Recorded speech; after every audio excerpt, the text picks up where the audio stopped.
पुस्तक अभिवाचनाच्या कार्यक्रमात सादर करत आहोत पद्मविभूषण प्राप्त शिवशाहीर बाबासाहेब पुरंदरे लिखित राजा शिवछत्रपती या पुस्तकाचं अभिवाचन. ऐकूया या पुस्तकाच्या पूर्वार्धाचा भाग 98. अभिवाचक जयंत ठोंबरे.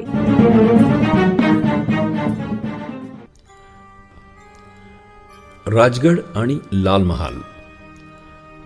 पन्हाळगडाच्या वेढ्याच्या वेळी वैर साधून घेणाऱ्या सुर्वे, जसवंतराव दळवी आणि टोपीकर इंग्रज यांचा पुरता काटा महाराजांनी काढला.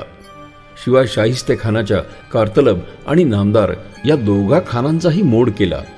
दाभोळपासून राजापुरापर्यंत प्रदेश घेतला. शिवाय विजापूरकरांनी उघडलेली युद्धाची आघाडीच पन्हाळ्याच्या वेढ्याबरोबरच बंद करणे त्यास भाग पाडले. ही एवढी मोठी कामे महाराजांनी अवघ्या 1.5 वर्षात उरकली. म्हणजे 13 जुलै 1660 ते जानेवारी 1662 पर्यंत. आता महाराज राजगडावर विचार करीत होते की शाहिस्तेखानाला स्वराज्याच्या बाहेर कसा हुसकवावा. जर का यावेळी त्याला हुसकावला नाही तर हा असाच स्वराज्याला छळीत आणि मराठ्यांना पिळीत राहील. एखाद्या कारतलब खानाचा, एखाद्या नामदार खानाचा किंवा अशाच एकट्या दुकट्या सरदारांचा मोड करीत बसलो तर मोगल कधीच संपायचे नाहीत. काहीतरी अजब हुन्नर करून खास मुळावरच घाव घातला पाहिजे. खुद्द शाहिस्तेखानावर झडप घातली पाहिजे. महाराज आपल्या धाडसी स्वभावानुसार नवी शक्कल शोधित होते. गडावर मोरोपंत पेशवे, सर्जाराव जेधे, चांदजी जेधे, चिमणाजी बापूजी आणि बाबाजी बापूजी वगैरे मंडळी होतीच. महाराज डाव ठरवित होते. शके 1584ची पौषाची थंडी, शेकोटीची ऊब आणि हुरडेची चव घेत घेत गेली. माघाची शिवरात्र लघुरुद्रात आणि आंबे मोहराच्या घमघमाटात पार पडली. फाल्गुन गेला. फाल्गुनात मावळ मराठ्यांचा उत्साह सर्वात दांडगा. होळ्या पेटल्या. अगीन नारायण हसऱ्या मुखानं ओंजळ करून उभा राहिला. गावगावच्या पाटलांच्या मानाच्या पहिल्या पुरणपोळ्या त्याच्या ओंजळीत पडल्या. पाटलांच्या मागोमाग गावकऱ्यांचे निवद आले. घरोघर साजूक तुपाच्या धारेखालची लुसलुशीत पुरणपोळी आणि पिवळ्या धमक वर्णाने नटलेली भाताची मूद आगीन देवाच्या ओंजळीत पडू लागली. देव संतुष्ट झाला. इडापिडा, इंचुकाटा, खजूर नायटा आगीन नारायणाने जाळून टाकला. मराठी मुलखाच्या पोरासोरांनी टिमक्या पिटून पिटून हसून गाऊन फाल्गुनी मंत्र जागरात होळी जागवली. असा शिमग्याचा सण पार पडला. फाल्गुनी रंगपंचमी रंगात रंगली. मराठेशाहीच्या शिरस्त्याप्रमाणे सण साजरे झाले. पण महाराजांचे सर्व लक्ष पुण्यातल्या लाल महालावर खिळले होते. या शाहिस्तेखानाला हाणल्याखेरीज त्यांच्या मनाला स्वस्थता वाटेना. राजगडावर राजकारण खलता खलता फाल्गुनाची आवस आली आणि अखेर महाराजांनी डाव ठरवला. डाव फारच अवघड. महाराजांचे डाव नेहमीच अवघड. पण आजवर कधीही हुकला नाही, चुकला नाही. कारण संगतीचे खेळगडी पट्टीचे आणि एका गट्टीचे होते. पाठीशी माय भवानी आशीर्वादाचा हात पांघरून उभी होती. हृदयात तळमळ होती. मग अपेश का म्हणून येईल? महाराजांचा डाव मोजक्यांनाच ठाऊक असायचा. इतरांनी बिनबोभाट पार पाडायचा. एकदम रात्रीच्या मध्याला लाल महालात शिरायचं आणि खानालाच उडवायचं, असा हा डाव होता. केवढं हे धाडस! खानाच्या दाढेतच जाणं होतं. लाल महालाच्या परिसरात लाख पाऊण लाख फौज पसरलेली होती. जसवंत सिंह आणि सुमारे इतर 60 सरदार त्यांच्यात होते. पुण्याच्या हद्दीवर खानाने इतका कडक पहारा ठेवला होता की एकही मराठा माणूस विचारपूस केल्याविना तो सोडित नव्हता. आता इतक्या भयंकर कडेकोटातून खानाच्या स्वप्नात जाणे सुद्धा कठीण होते. आणि धाडस करून घुसलेच आत तर जिवंत परत यायची आशाच नव्हती. खानाच्या हाती सापडल्यावर खान जिवंत जाळील, तेलात तळील की मुंडके छाटून दिल्लीला धाडील हे सांगणेच कठीण. केवढा भयंकर बेत हा! खान ज्या वाड्यात राहिला होता तो लाल महाल केवढा दणकट वाडा. शिरायला मोठ्या दरवाजाशिवाय दुसरी वाट नव्हती. एक वेळ पुण्यात शिरता येईल तेही मुश्किलच, पण लाल महालात शिरणं अगदी अशक्य. अगदी अशक्य. वेड का काय? नकळत अगदी खूप चोरून छपून शिरायचे तरी कधी कुणाच्या नाकात शिरता येईल का? वळवळेल ना तिथं. लाल महालात नाकातल्या केसासारखा सक्त पहारा होता. सर्वत्र फटाफट शिंका याव्या तशा फटाफट बंदुकीच्या फैरी झडतील. निव्वळ वेडेपणा हा. पण महाराजांची हौसच न्यारी. पण महाराजांच्या शब्दातनं बेत निघाला, बस मग वाटेल ते हो, तो पार पडलाच पाहिजे, हा प्रत्येकाचा निर्धार. प्रत्येक जण तयार झाला आणि महाराजांनी ठरवलं की स्वतः जातीने जायचं, स्वतः लाल महालात घुसायचं, स्वतः खानावर झडप घालायची. महाराज येणार म्हटल्यानंतर बाकीच्यांना जास्तच सुरसुरी आली. पण केवढा जीवावरचा खेळ हा. तोफांच्या गरड्यात 1,00,000 फौजेत गुरफटलेला वाडा, वाड्यात दालने 50 आणि त्यातल्या कुठल्या दालनात शाहिस्तेखान असणार. आता हे आधी पुण्यात जाणार कसे, गेलेच तर लाल महालात शिरणार कसे, शिरलेत तर खानापर्यंत पोहोचणार कसे, आणि पोहोचलेच तर मग काही कठीण नव्हतं. 1 घाव 2 तुकडे. पण एवढे जमावे कसे?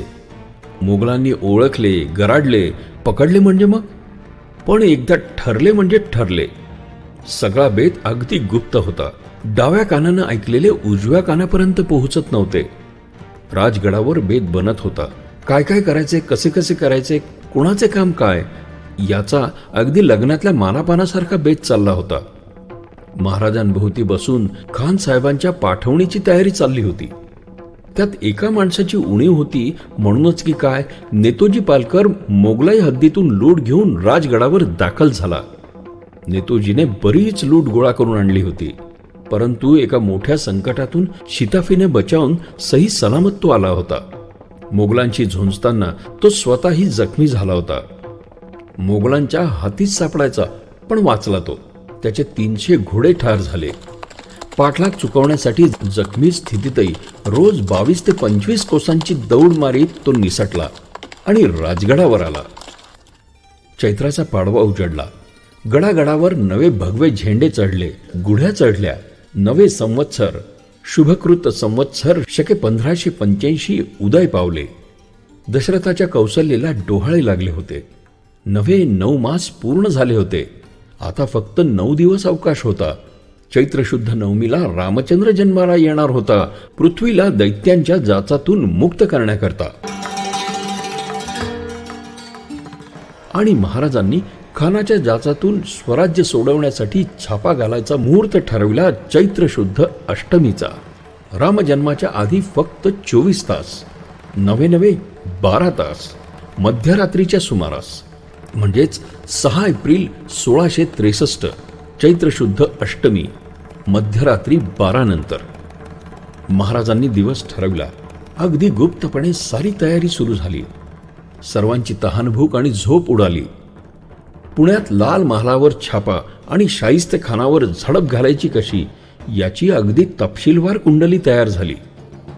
कोणत्या ग्रहाने कोणत्या जागेत दडायचे, कोणत्या नक्षत्रानं कुठं कसं उगवायचं, कोणी किती गतीनं पुढे सरकायचं वगैरे सगळं ठरवलं महाराजांनी. दिवस मावळला. मोरोपंतांना आणि नेतोजीला महाराजांनी आज्ञा केली. लगेच निघायचं ठरलं. तयारी सुरू झाली. सारे आधी ठरले होते त्याप्रमाणे अगदी निवडक 2000 चखोट मराठी चपळ मंडळी गडाच्या पद्मावती माचीवर जमली. आईसाहेबांचा आशीर्वाद आणि जगदंबेचे दर्शन घेऊन महाराज निघाले. नेतोजी, मोरोपंत, बाबाजी देशपांडे, चिमणाजी देशपांडे, सर्जेराव, चंदाजी जेधे असे खासे सरदार सांगाती घेतले. सड्या स्वारानिशी गडाखाली आले. 400 हशम मावळे खास आपल्या दिमतीस महाराजांनी घेतले. उरलेल्या फौजेच्या 2 तर्फा केल्या. एक तरफ मोरोपंतांच्या आणि दुसरी नेतोजीच्या हाताखाली दिली. महाराज राजियांनी ढाल आणि तलवार घेतलेली होती. बिनीवर बाबाजी आणि चिमणाजी हे भाऊ चालले. मागोमाग खासा राजश्री, त्यांच्या मागोमाग मोरोपंत पेशवे, नेतोजी सरनौबत असे चालले. महाराज प्रत्येक संकटाच्या प्रसंगी भयंकर अवघड मनसुब्यात उडी घेत. आईसाहेबांना फार काळजी वाटत राही. त्या स्वतः आता फार थकत चालल्या होत्या. म्हातारपण आलं. म्हातारपणी मुलगा आणि तोही एकुलता एक असल्यावर आपल्या डोळ्यासमोर तो सतत राहावा, आईला काय आणि वडिलांना काय वाटणे स्वाभाविक असते. आईसाहेबांना तसे काही वाटत नसेल काय? जीवावरच्या प्रसंगात उडी घ्याव्या शिवबा निघालेला पाहून त्यांचे मातृहृदय हिंदाळत नसेल? नाही कसे असणारच. परंतु शिवबाचे जन्मव्रतच परित्राणाय साधूनाम. आता यमुनेच्या डोहात कालिया शिरून बसला. 3 वर्षे झाली. सगळ्या गोकुळाला संकट पडले. डोहात कालिया शिरला. त्याला नको मारायला? तसाच राहू देऊन कसं चालेल? गोकुळाची गाईवासरे मरतायत. गोर गोजिऱ्या गोपींना ते हिरवे विष बाधते. यमुना हालात जगतीये. आता नको का कुणी उडी घ्यायला? यशोदेच्या बाळानेच घालायची उडी. महाराज पुण्याहून अर्ध्या कोसावर काळ्या वावरात येऊन पोहोचले. आभाळातील अष्टमीचा शुद्ध चंद्र झाडांच्या फांद्या फांद्यातून चांदण्यांचे लाह्याबत्तासे टाकीत होता.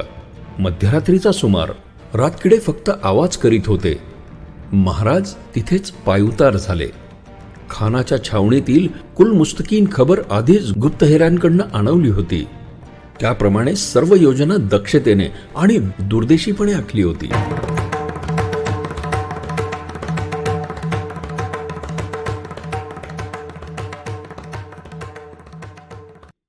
हा महिना रमजानचा होता. आज 6वा चंद्र होता. मुघली फौज धर्मनियमाप्रमाणे उपवास करीत होती. शाहिस्तेखानाच्या परिवारातील मंडळीही उपवास करीत होती. हा उपवास संबंध महिनाभर करावायचा असतो. पण हे कसे शक्य आहे? म्हणून त्यातून एक सोपा मार्ग ठेवलेला असे. संबंध दिवसात काहीही खायचे नाही. फक्त रात्री अगदी पहाटे पोटभर खावायस हरकत नाही, अशी रीत होती. या गोष्टीचा नेमका परिणाम काय होई?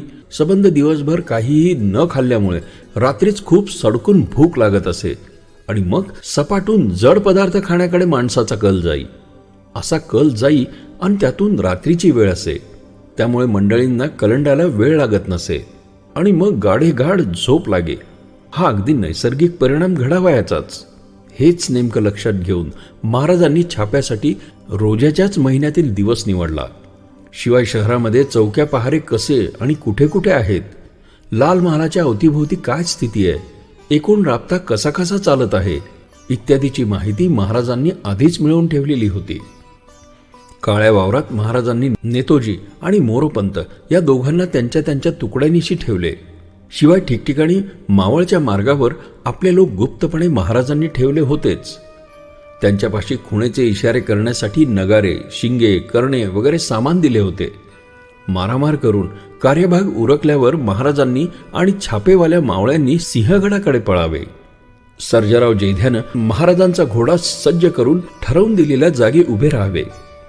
महाराजांनी पळून जाण्याच्या वेळी तिथे येऊन घोड्यावर बसून दौडावे असे ठरले होते. या सर्व योजनेमध्ये प्रत्येकावर निश्चित आणि नेमून दिलेली जोखमीची कामगिरी होती. एक जण जरी चुकला किंवा घाबरला तरी सर्वच नाश, मरणच.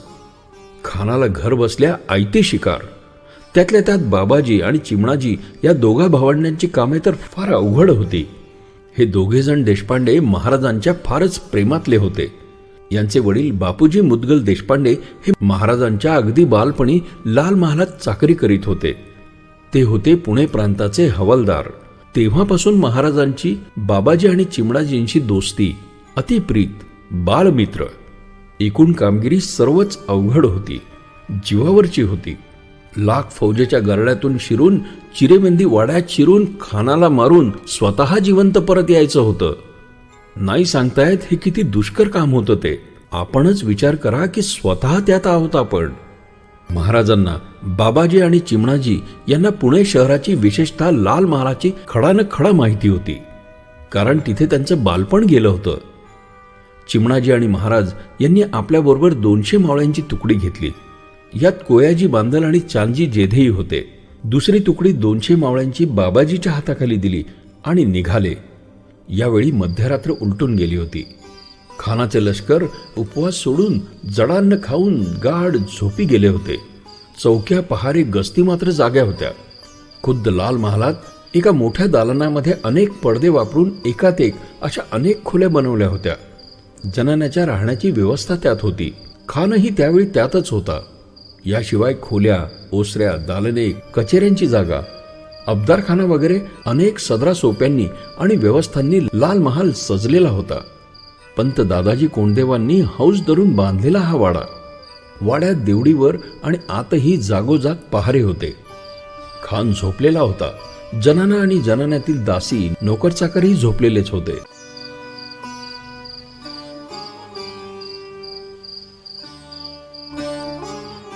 श्रोते हो, पुस्तक अभिवाचनाच्या कार्यक्रमात पद्मविभूषण शिवशाहीर बाबासाहेब पुरंदरे लिखित राजा शिवछत्रपती या पुस्तकातल्या पूर्वार्धाचा भाग 98 आज आपण ऐकलात.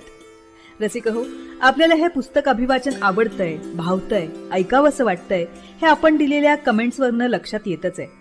पण आपण आपल्या याविषयीच्या कमेंट्स, प्रतिक्रिया आम्हाला रेकॉर्ड करूनही पाठवू शकता. या पुस्तक अभिवाचनासाठी येणाऱ्या प्रतिक्रियांवर आधारित प्रतिसाद या विशेष कार्यक्रमात त्याचा नक्कीच समावेश केला जाईल. मग आता त्यासाठी आमचा व्हॉट्सअप क्रमांक आहे 94 222 55 909. क्रमांक पुन्हा एकदा ऐका 9422 55909. तसंच तुम्ही ईमेलही करू शकता. त्यासाठी आमचा मेल आयडी आहे imagead27@gmail.com. IMAGEAD27@gmail.com.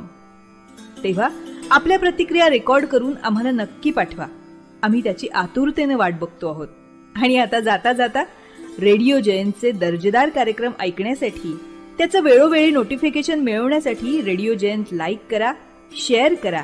आणि हो, रेडिओ जयंतच्या या युट्यूब चॅनलचं सबस्क्रिप्शन फ्री आहे. तेव्हा लगेचच रेडिओ जयंतला सबस्क्राईब करा.